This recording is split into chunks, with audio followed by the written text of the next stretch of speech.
humanity has wiped out 60% of animal populations worldwide since 1970. World Wildlife Foundation, Living Planet Report, 2018. In the face of such catastrophe, one has to ask, what is conservation? I'm going to talk about conservation in three ways as it relates to the individual, to the community, and to myself. And I want to start by talking about what conservation means to the individual. Now, I think we're all familiar with the 3 R's, reduce, reuse, and recycle. But I'm not sure that many of us really take them to heart.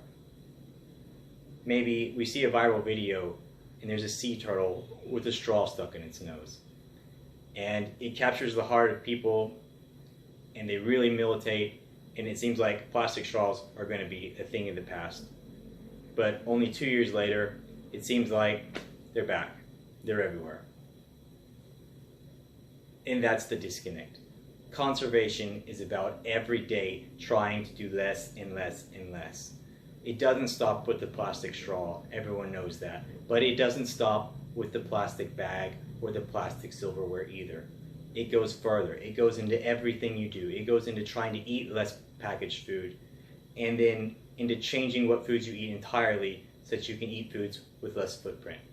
Trading your meats for more vegetables. But every conservationist knows that the more they reduce their impact, the less further reductions make an impact. And that's why we know that we need to reach the hearts of others. And that's why I believe that the most prolific conservationist of all time is Steve Irwin.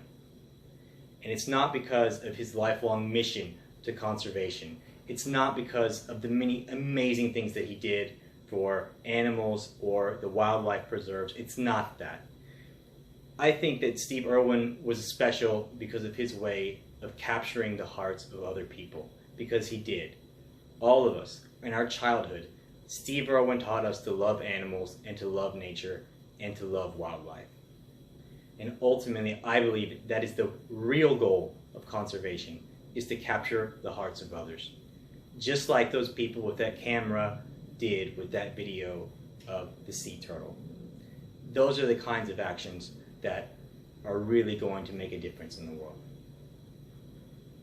For me personally, conservation has at times been a discouraging journey, and it has also been very difficult. I'm sure anyone who has tried can relate to how difficult it can be to fully eliminate things like plastic bags.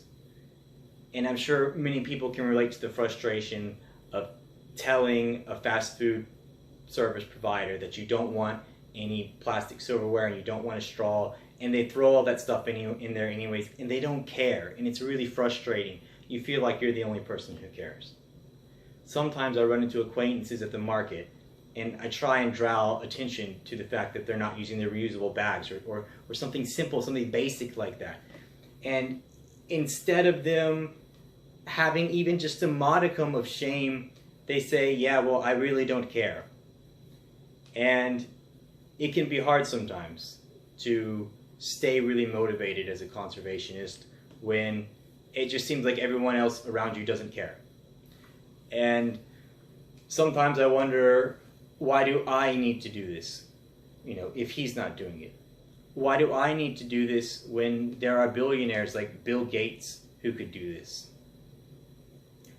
And that's when conservation takes a really personal turn for me, because I think of the orangutan with nothing that's fighting to protect its home. And that orangutan looks at me, and that orangutan asks me, why can't you help me? And I don't have a good answer for that. So I do everything I can, and I make a show of it, and I just hope that I can reach the hearts of other people. So I've talked about conservation and what it could mean to a person, to a community, and what it means to me.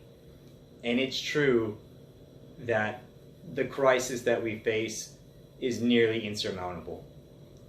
But I believe that's the beauty of our continuous battle. We know that we need the help of world leaders in order to enact real change, but we do not wait for them. I want to leave you with a quote from Fern Cole Suzuki at the UN Earth Summit in Brazil in 1992, when she said that we cannot live in disharmony with the world and then look to our world leaders to set right the imbalance that we have created.